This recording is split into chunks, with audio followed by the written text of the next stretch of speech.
Ceux qui me haïssent à ce point pensent m'humilier. Ce qu'ils ont humilié aujourd'hui, c'est la France. Et ça, c'est gravissime. Nicolas Sarkozy qui tente de monter littéralement les Français contre leur système judiciaire. Peuple de YouTube, bonjour. Le nombre de dingueries que l'on entend sur le procès Sarkozy ces derniers jours, c'est absolument effarant. Confronté à cette situation, nous avons décidé de mettre en ligne cette vidéo. Il s'agit d'un résumé du direct qui s'est déroulé sur Twitch vendredi dernier, direct durant lequel j'ai tenté de présenter de la manière la plus détaillée possible le jugement, les raisons du jugement et de répondre précisément aux arguments qui ont été avancés par Nicolas Sarkozy et qui ont depuis été répétés en boucle durant tout le week-end. Alors, je préviens tout de suite, c'est une vidéo un peu plus brute que ce qu'on a l'habitude de faire, tout simplement parce qu'on voulait que ça sorte le plus vite possible. Donc c'est un peu plus long, il n'y a pas d'illustration. N'hésite pas, une fois n'est pas coutume peut-être, à mettre cette vidéo en mode podcast. Ce qui est sûr, c'est qu'on a essayé dedans de vous mettre le cœur de l'argumentation dont nous avons, je crois, toutes et tous besoin pour répondre à des arguments qui me semblent extrêmement dangereux parce que derrière le procès Sarkozy, derrière les prises de parole que l'on entend sur le jugement de Nicolas Sarkozy, ce qu'il y a, ce sont en réalité des attaques extrêmement virulentes contre le système judiciaire dans son ensemble et plus généralement contre notre état de droit qui est l'un des piliers de la démocratie. Et cela, je pense qu'on peut tous s'en inquiéter. Ça me semblait justifier une vidéo. La voici, posez-vous tranquillement, abonnez-vous. On est bientôt à 500 000 abonnés sur cette chaîne et moi, je vous laisse avec la vidéo.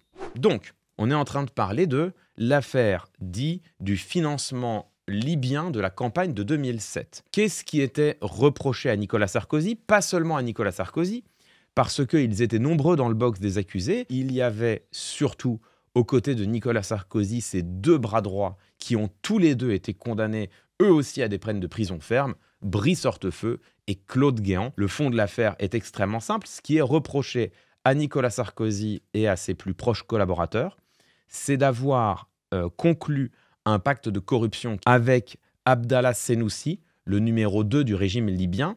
Le pacte de corruption étant le suivant. Le régime libyen finance la campagne électorale de Nicolas Sarkozy en y injectant des millions d'euros occultes, donc des millions d'euros qui ne font pas partie des comptes de campagne, qui sont donnés en liquide dans des valises de billets, qui servent à régler des dépenses qui ne sont pas dans les comptes de campagne. Et en échange, on ne sait pas. Je vais y venir. Ce qui est reproché à Nicolas Sarkozy, c'est extrêmement grave. Rappelons que Nicolas Sarkozy a annoncé sa volonté de faire appel. Il est donc toujours présumé innocent.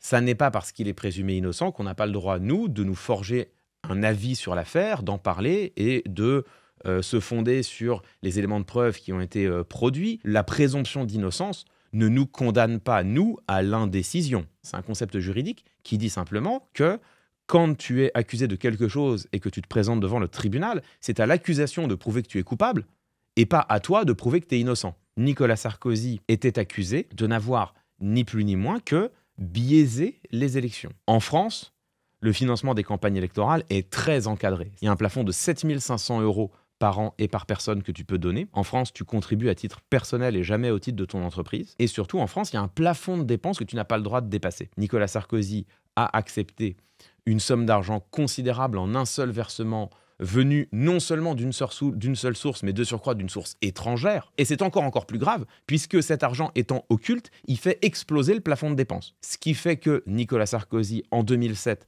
face à Ségolène Royal, a eu un avantage comparatif inouï. Il a pu dépenser beaucoup plus d'argent. Voilà pour ce dont il est accusé. Alors, on en vient à c'est quoi le pacte de corruption? Une partie du pacte est très claire. Le régime libyen, par l'intermédiaire de Abdallah Senussi, on va y revenir, finance la campagne électorale de Nicolas Sarkozy. Abdallah Senussi, celui dont on parle depuis tout à l'heure, le numéro 2 du régime libyen, dont on sait de sources sûres qu'il a rencontré Claude Guéant, dont on sait de sources sûres que quelques jours plus tard, il a rencontré Brice Hortefeux. Vous allez me dire, oui, mais au fond, le fait que les proches collaborateurs d'un ministre en campagne électorale pour la présidence rencontrent les proches collaborateurs de l'actuel dirigeant d'un autre État, est-ce que c'est très grave? C'est choquant parce que Abdallah Senussi, c'est un terroriste condamné en France pour un attentat terroriste qui a coûté la vie à 170 personnes, dont 50 Français.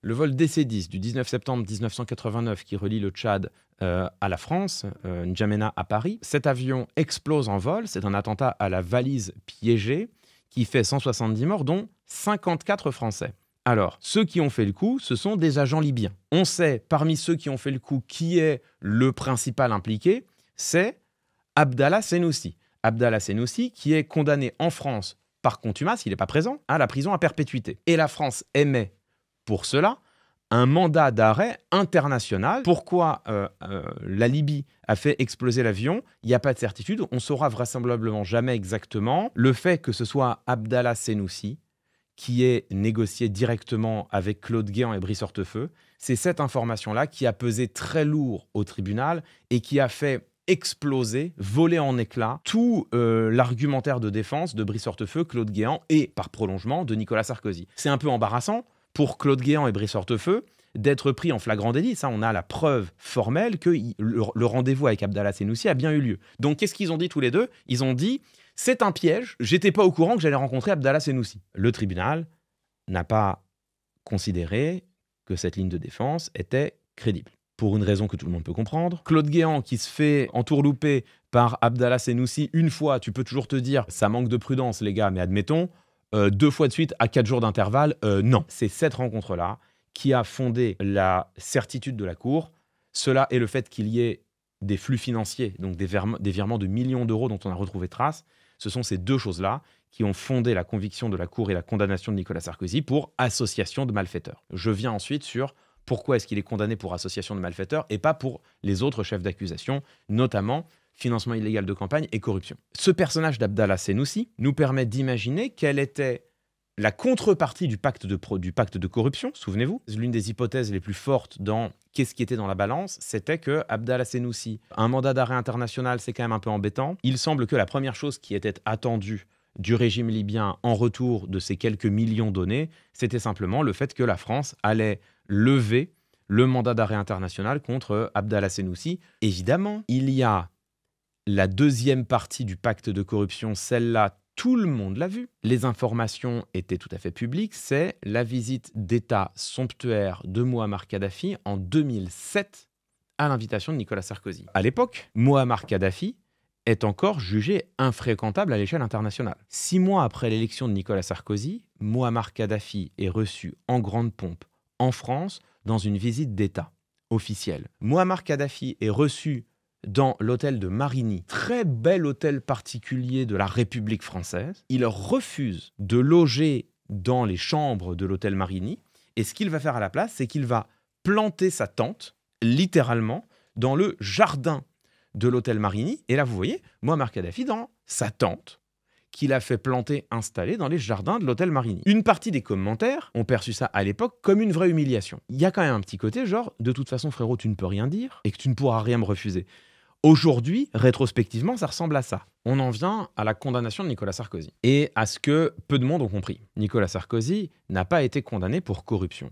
Le pacte de corruption dont je viens de parler n'a pas été reconnu. La Cour a dit on ne peut pas prouver qu'il y a bien eu un pacte de corruption conclu. Parce que la Cour a considéré que aucun élément matériel, tangible, ne permettait de conclure de manière absolue et certaine qu'il y avait bien eu des faveurs apportées au régime de Kadhafi. En ce qui concerne Abdallah Senoussi, son mandat d'arrêt international n'a pas été levé. Et en ce qui concerne la visite d'État, là c'est plus intéressant, la Cour a dit il y a eu visite d'État officielle, soit elle se déroule dans des conditions qui sont un peu étonnantes, soit elle est elle-même un peu étonnante quand on connaît l'historique entre la France et la Libye, mais ça n'est pas totalement inenvisageable pour le président de la République française d'avoir voulu, en dehors de tout pacte de corruption, ou d'avoir voulu normaliser les relations avec la Libye. On ne peut pas démontrer que la manière dont Mouammar Kadhafi est traité en France à ce moment-là est foncièrement différente de la manière dont d'autres pays,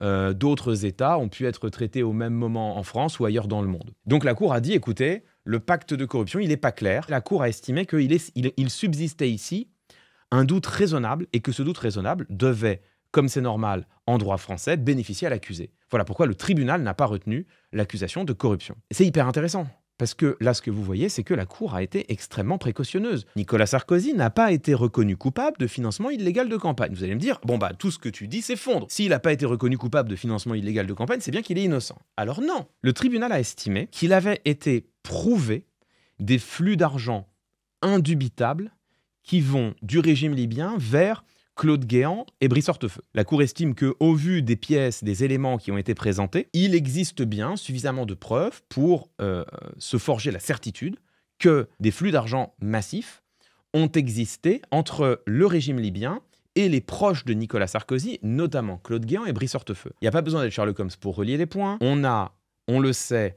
les proches de Nicolas Sarkozy qui vont directement en Libye négocier avec le terroriste numéro 2 du régime libyen, qui reviennent quelques mois plus tard, on voit des flux financiers qui se chiffrent en millions d'euros qui vont depuis la Libye vers la France en pleine campagne électorale. Cet argent ne se retrouve pas derrière en enrichissement personnel. Où donc a-t-il pu aller? Réponse, il a bien sûr financé la campagne. Ça, on ne peut pas le prouver. Tout s'est passé vraisemblablement en liquide. Il y a de traces de rien ou de pas grand-chose. Je crois qu'il y a traces de 35 000 euros qui sont difficiles à expliquer. Ça, c'est ce qui concernait précisément Éric Woerth. Le tribunal a considéré que Éric Woerth pouvait être relaxé dans cette affaire. Le tribunal a estimé que les éléments disponibles n'étaient pas suffisants pour démontrer que l'argent libyen a bien financé la campagne, notamment en transitant par Éric Woerth. C'est ce qui fait que Éric Woerth ressort du tribunal libre, et c'est ce qui fait que Nicolas Sarkozy a été relaxé du chef de financement illégal de campagne. Là encore, ça ne veut pas dire qu'il est innocent. Ça ne veut pas dire qu'il n'y a pas d'éléments. Ça ne veut pas dire qu'il n'y a pas des indices très graves et très concordants qui nous amènent à penser qu'il n'y a absolument aucun doute. Oui, bien sûr, cet argent a financé la campagne. Notre conviction, je pense ici à toutes et à tous, est clairement établie.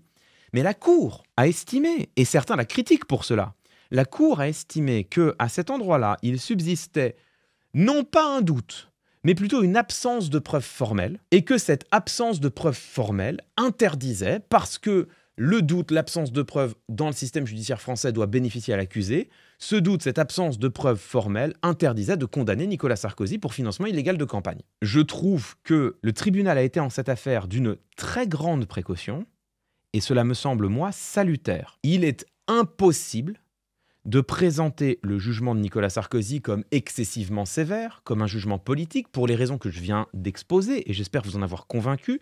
À chaque endroit où un atome de doute subsistait, Nicolas Sarkozy a été relaxé. Pourquoi Nicolas Sarkozy a-t-il été condamné? Nicolas Sarkozy a été condamné pour association de malfaiteurs en vue de commettre un délit, le délit en question étant précisément corruption et financement illicite de campagne. En France, on ne condamne pas seulement les délits graves et les crimes, on condamne aussi le fait indubitable de s'être allié avec d'autres individus en vue de commettre un crime ou un délit particulièrement grave. Et ça s'appelle association de malfaiteurs en vue de commettre un crime ou un délit. Donc on ne peut pas prouver le pacte de corruption, on ne peut pas prouver le financement illégal de campagne, on peut démontrer un truc. C'est ce que le tribunal a considéré au terme de plusieurs mois d'audience, au terme d'une décennie d'enquête. Le tribunal a considéré qu'il était prouvé de manière indubitable, avec des preuves matérielles incontestables, qu'il était prouvé que Abdallah Sennoussi, Claude Guéant et Brice Hortefeux se sont bien associés dans la volonté d'influencer l'élection présidentielle française au bénéfice de Nicolas Sarkozy, qui est donc le bénéficiaire final et probablement le donneur d'ordre initial. On ne peut pas démontrer que le délit a eu lieu, mais on peut démontrer que eux l'ont préparé. C'est pour ce chef d'inculpation-là et pour ce chef d'inculpation-là seulement, association de malfaiteurs, que Nicolas Sarkozy a été condamné à 5 ans de prison. Je ne vois pas comment on peut considérer que la justice n'a pas bien fonctionné. Je ne vois même pas comment on peut considérer qu'elle est particulièrement sévère. J'ajoute que le tribunal a été tellement prudent que, pour rendre ce jugement, il a écarté Ziad Takieddine, qui a fait le lien entre le régime libyen et les équipes de Nicolas Sarkozy. Ziad Takieddine, justement, a apporté un certain nombre de témoignages, s'est retiré, s'est dédit, puis est revenu dessus. Le tribunal a décidé de ne pas s'appuyer sur les témoignages de Ziad Takieddine en estimant qu'il n'était pas digne de foi. Le tribunal a dit, vous savez quoi? On fait comme si ça n'existe pas, vous nous dites que c'est pas fiable, let's go, on part du principe que ça n'existe pas. Il y a un document qui est révélé par Mediapart en 2012, qui fonde la conviction de Fabrice Arfi et des enquêteurs de Mediapart, qui fondent leur conviction que Nicolas Sarkozy a bien reçu de l'argent occulte de la Libye pour financer la campagne de 2007, c'est révélé en 2012. Le document a fait l'objet de contestations. Il y a un tribunal français qui a considéré que l'on pouvait considérer qu'il était vrai. Il n'a pas dit « il est vrai », il a dit « voilà, selon tout tel qu'on peut en juger, on peut considérer que ce document est vrai ». Le tribunal ne s'est pas appuyé dessus. Le tribunal a estimé que ce document était lui-même controversé, qu'il y avait le risque potentiel qu'il soit faux, alors que la justice française a dit qu'il pouvait être considéré comme vrai. Le tribunal a dit non, mais ça, il y a le risque potentiel qu'il soit considéré comme faux. Vous savez quoi ? On ne va pas en tenir compte dans nos délibérés. C'est vous dire l'excessive précaution du tribunal. Même en mettant tout ça de côté, le tribunal a dit, pardon, mais il y a association de malfaiteurs. Ça vaut 5 ans de condamnation à de la prison ferme, plus 100 000 € d'amende, plus une importante inéligibilité. Alors, après, il y a la fameuse exécution provisoire de la peine. Qu'est-ce que c'est qu'une exécution provisoire de la peine ? C'est quand le tribunal décide que, en première instance, tu as été condamné à une peine, en l'occurrence une peine de prison. Tu peux faire appel. Si tu fais appel, tu seras présumé innocent, mais le tribunal estime que pour plein de raisons sur lesquelles on va venir, même si tu fais appel et tu es donc à nouveau présumé innocent, tu vas quand même commencer à faire ta peine dès maintenant. C'est ce qui fait que Nicolas Sarkozy ira dormir en prison, point, futur de l'indicatif. Déjà, vous allez me dire, mais attendez, je comprends pas. S'il y a exécution provisoire, s'il y a mandat de dépôt, parce qu'il y a un mandat de dépôt, pourquoi est-ce qu'il n'est pas en prison maintenant ? Le mandat de dépôt, c'est ce qu'émet le juge quand tu es condamné à de la prison ferme, et c'est ce qui fait que des agents de police viennent, te prennent et t'amènent à la prison. C'est ça un mandat de dépôt. Il y a 2 types de mandat de dépôt, le mandat de dépôt immédiat et le mandat de dépôt différé. Le mandat de dépôt immédiat, c'est grosso modo quand tu viens de condamner un délinquant ou un criminel, tu lui dis... tu ressortiras de ce tribunal emprisonné. Dans le cas de Nicolas Sarkozy, le tribunal a estimé qu'il y a peu de chances qu'il quitte la France. Donc, dans ce cas-là, ce que tu fais, c'est que tu permets un mandat de dépôt différé, c'est-à-dire que tu dis à la personne, tu peux repartir libre pour l'instant de ce tribunal, on te donne quelques semaines pour mettre de l'ordre dans tes affaires, et derrière, on va la convoquer devant le juge, et à ce moment-là, on va lui donner sa date d'emprisonnement. Pour Nicolas Sarkozy, cette convocation est fixée au 13 octobre. Sauf évasion de Nicolas Sarkozy, c'est une certitude. Il va être emprisonné. Pour combien de temps, on ne sait pas. Il pourrait ne rester que quelques semaines en prison si la procédure d'appel va très vite, qu'un juge d'appel est désigné très vite et que le juge d'appel décide très vite d'accorder à Nicolas Sarkozy une libération conditionnelle. Dernière question, c'est la question de l'exécution provisoire. Ok, d'accord, il est condamné en première instance, mais il ne va pas s'enfuir, Nicolas Sarkozy. Enfin, justement... il va tellement pas s'enfuir que le tribunal lui-même n'a pas demandé un mandat de dépôt immédiat. Donc le tribunal lui-même estime officiellement que Nicolas Sarkozy ne présente pas de risque de fuite. Pourquoi demander une exécution provisoire ? Je vous montre la conclusion du tribunal reproduite par Le Monde. Si le pacte de corruption n'est pas démontré, le projet de corruption, lui, l'est. Et donne prise à l'association de malfaiteurs, c'est ce que je vous ai expliqué tout à l'heure. L'association de malfaiteurs que Nicolas Sarkozy a constituée avec Claude Guéant, Brice Hortefeux et Ziad Takieddine avait pour objectif de préparer une corruption au plus haut niveau possible lorsqu'il serait élu président de la République, chargé de veiller au respect de la Constitution et garant de l'indépendance nationale.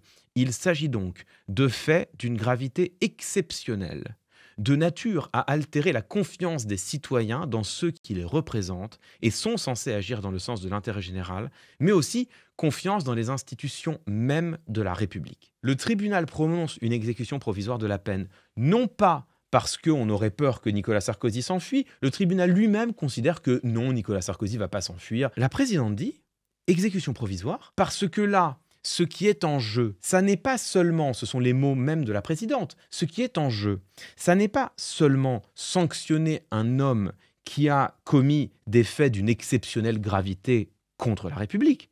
Ce qui est en jeu, ce n'est pas simplement la sanction.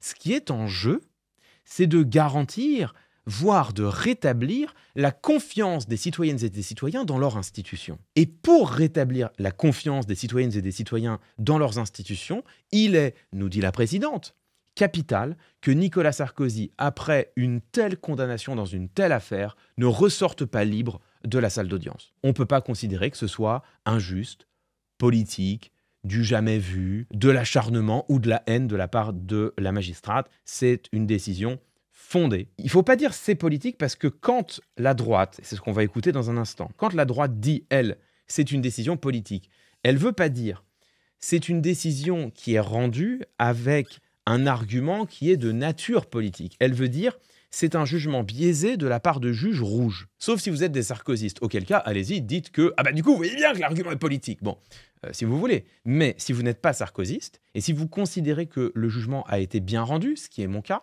Ne dites pas que c'est un jugement politique, parce que ça, ce sont les mots employés par la droite et l'extrême droite pour tenter de faire croire que derrière tout ce jugement, il y aurait l'acharnement de juges de gauche contre un pauvre homme de droite.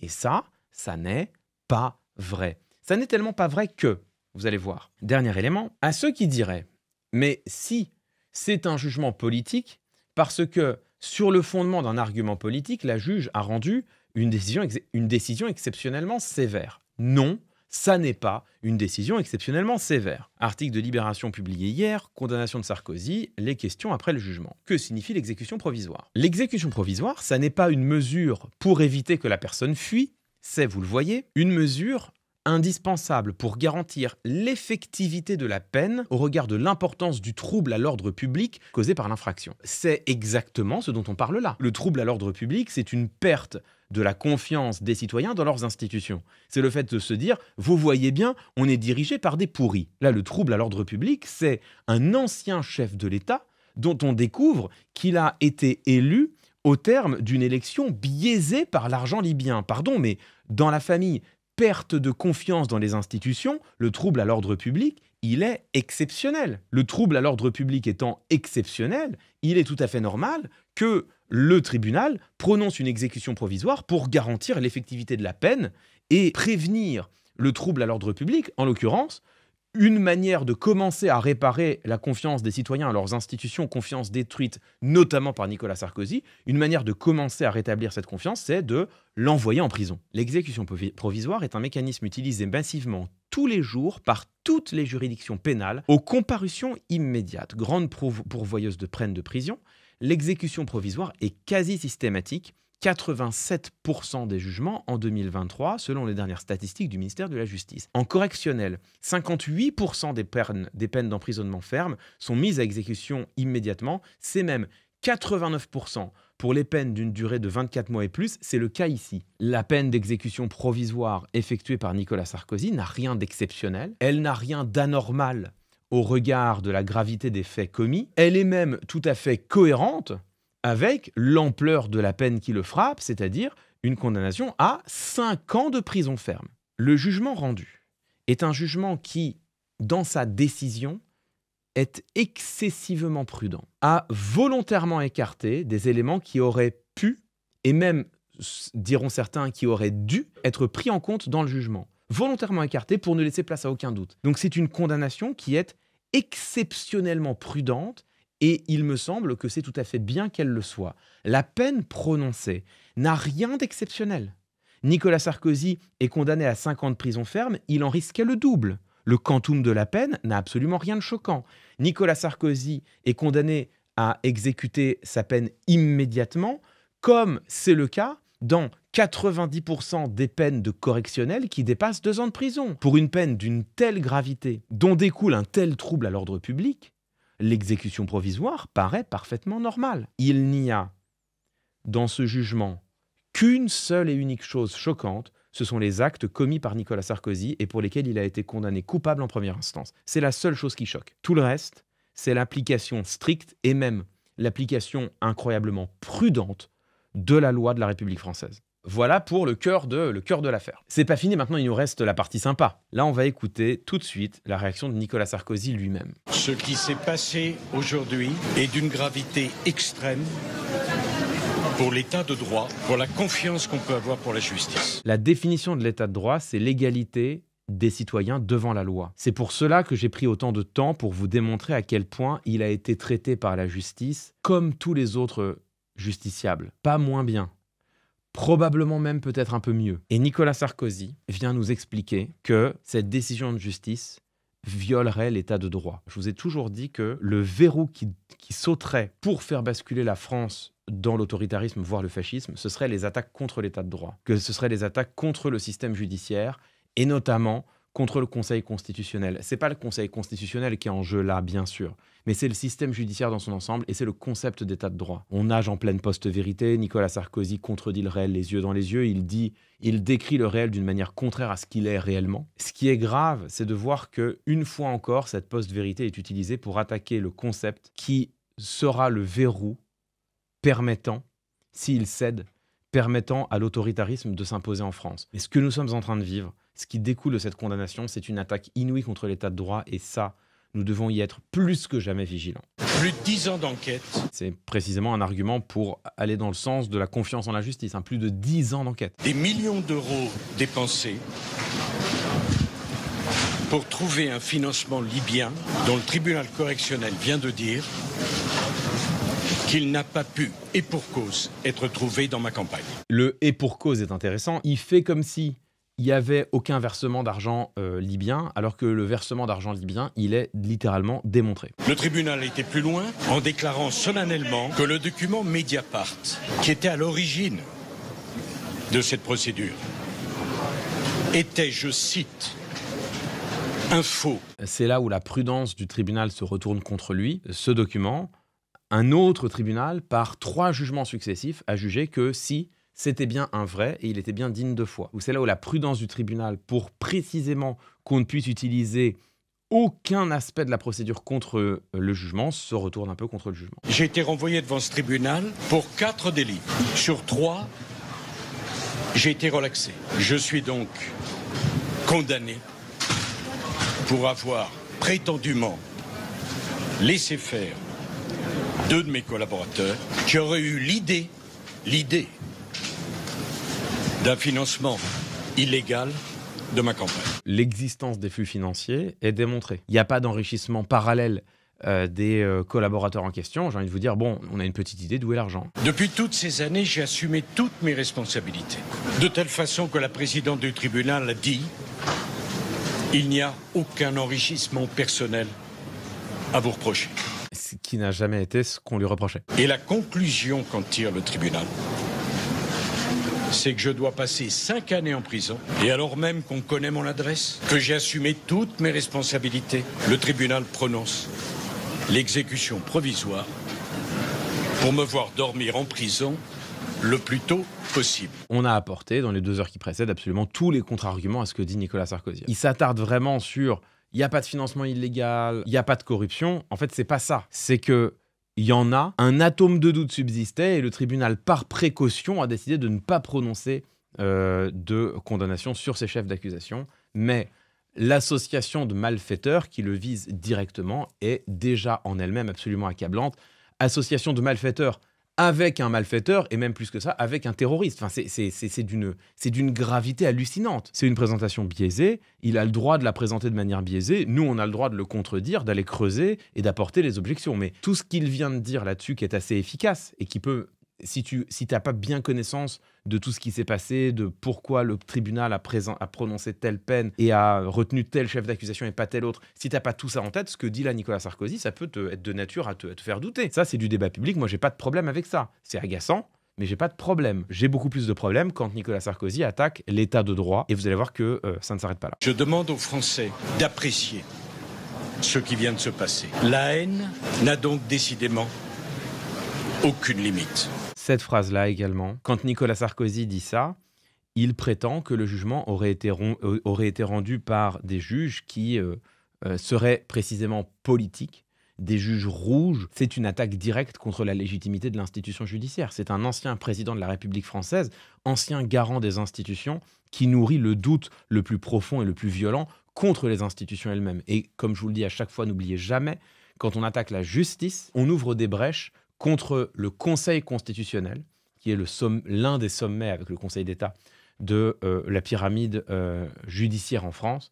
Quand on attaque le Conseil constitutionnel et d'ailleurs aussi le Conseil d'État, on attaque tout simplement la République et la démocratie. C'est d'une extrême gravité. Et s'ils veulent absolument que je dorme en prison, je dormirai en prison.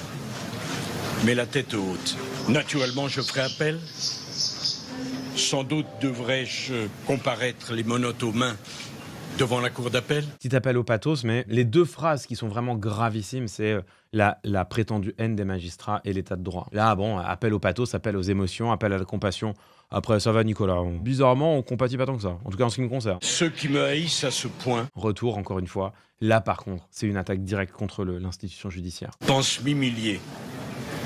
Ce qu'ils ont humilié aujourd'hui, c'est la France. Et ça, c'est gravissime. Nicolas Sarkozy qui tente de monter littéralement les Français contre leur système judiciaire. C'est extrêmement grave. Alors évidemment, ça peut mettre le doute, bien sûr, parce que la déclaration est bien faite. Après, normalement, si vous avez bien suivi les 2 premières heures du live, vous avez toutes les réponses à toutes les objections qu'il émet. Mais ce que l'on voit là, c'est d'un point de vue démocratique, c'est absolument grave. Donc voilà pour la déclaration de l'ancien chef de l'État, Nicolas Sarkozy, qui, encore une fois, est de nature à nourrir la défiance des Françaises et des Français dans leur institution judiciaire, à nourrir la crise de nos institutions républicaines et démocratiques, lui-même qui est censé, au contraire, les protéger et les garantir. C'est d'une gravité extrême. Quand il laisse croire que la justice serait en train de nuire à l'état de droit, alors même qu'elle ne fait que le réaliser, le défendre, c'est ça qui est très grave. Vous savez, les insurgés qui, le 6 janvier 2021, attaquent le Capitole